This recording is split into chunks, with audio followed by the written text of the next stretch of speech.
እንደምን አላችሁ? በጣም የሚገርም ዜና ነው ይዤላችሁ የመጣሁት። ስለ ኢራን ስለ ብዙ ነገር እንናገራለን። እንግዲህ ሐማስ መሪዎቹን እየመረጠ ነው። ጋዛ ላይ እንቅስቃሴ እያደረገ ነው። እስራኤል ጋዛን ካልወረርኩኝ ዌስት ባንክን ካልተቆጣጠርኩኝ እያለች ነው። ለምን ሐማስ በአሁኑ ሰዓት መሪውን መምረጥ ፈለገ? በቃ ምርጫ ላይ ናቸው። ከኢራን ጋር ግንኙነት አለው ወይ? የሆነ የሚገናኝበት ነገር አለ ወይ ልትሉ ይችላላችሁ። ብዙ ነገር ማንሳት ይቻላል። ሌላ አሜሪካ ትራምፕ ማለት ነው ከግብፁ ፕሬዚዳንት ጋር ተገናኝተዋል። ስለ አባይ ያነሱት ነገር የለም። በቦርድ ኦፍ ፒስ ነው መድረክ ላይ ነው የተገናኙት።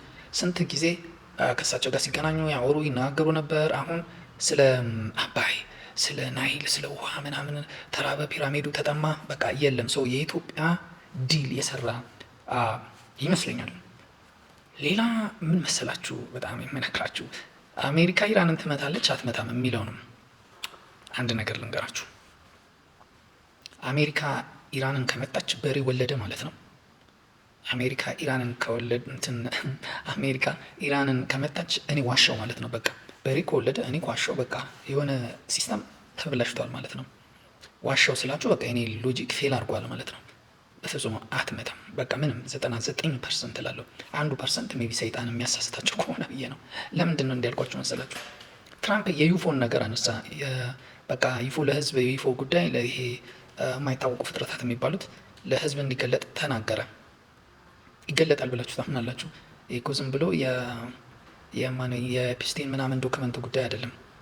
በጣም ለብዙ ዘመን ሲአይኤ የሰራበት ብዙ ነገር የወጣበት የወረደበት በጣም ሚስጥራዊ የሆነ የአሜሪካ ቁልፍ ዶክመንት ነው።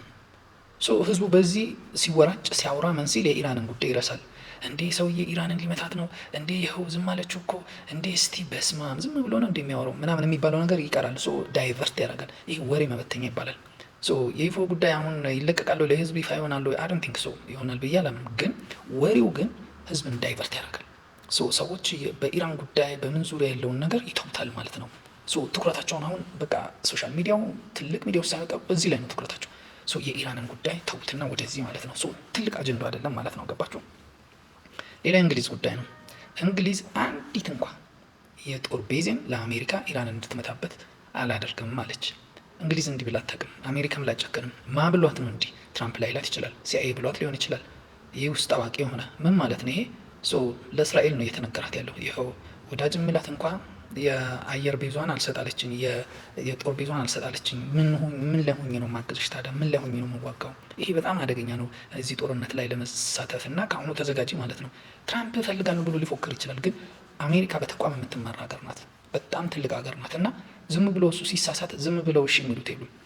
ታሪፍ ላይ የተደረገው ነገርም በቀላሉ አታዩትም። ኦልሞስት ዳኞች ናቸው ያደረጉት። ምንድን ነው ግን ውድቅ መደረጉ ይሄ 25% ታሪፍ ከኢራን ጋር የንግድ ልውውጥ የምታደርጉ ምናምን እንደዚህ አይነት ታሪፍ ተጥሎባቸዋል የሚለው ሱፕሪም ኮርት ውድቅ አድርጎበታል። ይህ ውድቅ መሆን በአጋጣሚ ቢመስልም ሜቢ ይሄ ራሱ ቀላል አይደለም። በጣም በብዙ ተጽዕኖ ይፈጥራል ሌላችሁ ነው ማለት ነው። እና ምን ማለት ነው? አሜሪካ አይደለም ሌላ ማይክሮቺፕስ የምትሰራ የማሽንን ጭንቅላት የፈጠረች እና በዓለም በአንደኝነት የምትመራ ባዮሎጂካል ብሬኗ እንዲህ ዶዝ አይሆንም ማለት ምንድን ነው የሚባለው? ዶም አይሆንም። ይሄ ቀላል ኢኩዌሽን ነው። ገባችሁ? ኢራንን መምታት ሜቢ ቴክኖሎጂዋን ታሳይ ይሆናል፣ የጦር መሳሪያዋን ታሳይ ይሆናል፣ ብቃቷን ታሳይ ይሆናል። ግን ስቴቢሊቲ የሚባለውን ፒስ የሚባለውን ነገር በሙሉ ታወድማለች፣ ይጠፋል። ፒስ ኤንድ ስቴቢሊቲ በዚህ ዘመን የሁሉ ነገር መጀመሪያ ነው። ሰዎች መሳሪያ የሚፈጥሩት የሚፈበርኩት ምን የሚሉት በሙሉ እሱን ለማስጠበቅ ነው። አሜሪካ በሰራችው ቴክኖሎጂ የራሷን ፒስ እና ስቴቢሊቲ ልታጠፋ አትችልም። በመካከለኛው ምስራቅ ያለው በገልፍ ኔሽን ላይ ያለው እንደውም ኢኮኖሚዋን፣ ሀብቷን፣ የትራምፕ የተለያዩ የንግድ ተቋማት ሊጠፋ አይችሉም። ኢራን ቀላል ሀገር አይደለችም። ለማን ብላ ነው የምትዋጋው? ለአሜሪካ ፈርስት አይደለም ወይ እንዴ? አሁን እኮ ለእስራኤል ፈርስት ነው ይሄ ውጊያ ወይስ ለአሜሪካ? በአሜሪካ ፈርስት መሰረት ኢኩዌሽኑ ኦልሞስት ሞልቷል። ኢራን $600 ቢሊዮን ኳታ ውስጥ አለ፣ አገደሽብኛል፣ ልቀቅልኝ፣ በቃ 200 ኪሎ ግራሙን ዩራኒየም ዳይሉት አደርጋለሁ ከአይኤኢኤ ጋር ተስማምተን እንሰራለን፣ ችግር የለም ብላለች። ይሄ ግብ ነው፣ በቃ አለቀ። ለአሜሪካ የግሪን ላይት በቂ ነው። እስራኤል የሰጠችውን ዜሮ መሆን አለበት፣ ሚሳኤል መጥፋት አለበት። መጀመሪያ ብር አይሰጠሽም፣ የምትባለውን አድርጊ። ይሄ የአሜሪካ የእስራኤል ኢኩዌሽን ነው። በቃ አጋይቶ ነገር ፈልጎ ኢራንን መምታት ማለት ነው። ይህንን ኢኩዌሽን እንደዚህ አይነት ፎርሙላ እስራኤልን ይጠቅማለን ይጎዳለን ባይባል ምን ሀያል ሀገር አይደለችም እንደ አሜሪካ። አሜሪካን ግን ያውድማል። አንዴ ከጀመረ እስከ ዛሬ ስንት ዓመት ድረስ አይቆምም የጦርነት አለቀ። የመኖርና የመሞት ጉዳይ ነው። አሜሪካ አንዲት መተኮስ ከጀመረች እስራኤል አተውም። በቃ የእስራኤል ፎርሙላ ምንድነው? ሪጅን ቼንጅ ነው። በቃ የመንግስት ለውጥ ነው። ኢራንን አይደለም መንግስት መለወጥ፣ የኢራን መንግስትን እስራኤል ሀማስን መለወጥ አልቻለችም። አፍንጫዋ ስር ሆኖ ይሆን ምርጫ እያካሄደ ነው፣ እያሰለጠነ ነው፣ ምን እያለ ነው?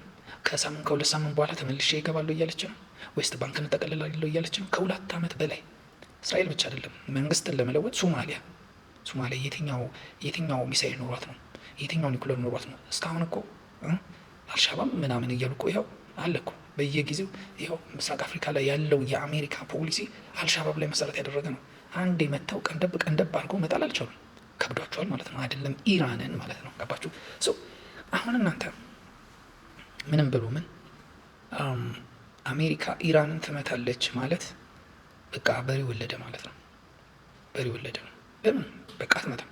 99% አንዳንዴ 99% 1% የሆነ ትልቅ ሰውዬ የሆነ ግድ የሆነ ሰውዬ መጥቶ ፊት ለፊታችሁ ቆሞ እንዲህ ሊገጥማችሁ ሊመታችሁ መጥቶ እሱን በቃ ይመታኛል ላይመታም እያላችሁ እየጠበቃችሁ አንድ ጩጭ የሆነ እግራችሁን ሲረግጣችሁ ሳታስቡ ስትሰነዝሩ ከዛ ትልቅ ሰውዬ ጋር ልትጣሉ ይችላላችሁ።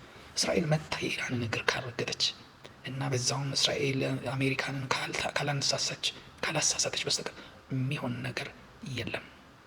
እንናገራለን። ዩቲዩቤን 1000 አስገቡኝ። በጣም ደርሳችኋል። አመሰግናለሁ እያደረጋችሁ ስላለው ነገር። ፖድካስት እንዲኖረኝ እፈልጋለሁ። ዩቲዩብ ሰርች ላይ ኢማፕ 11 ብላችሁ ጽፋችሁ ፈልጉ። ሰብስክራይብ አድርጉኝ። በዚህ ሳምንት 1000 እንደሚገባ ተስፋ አድርጋለሁ።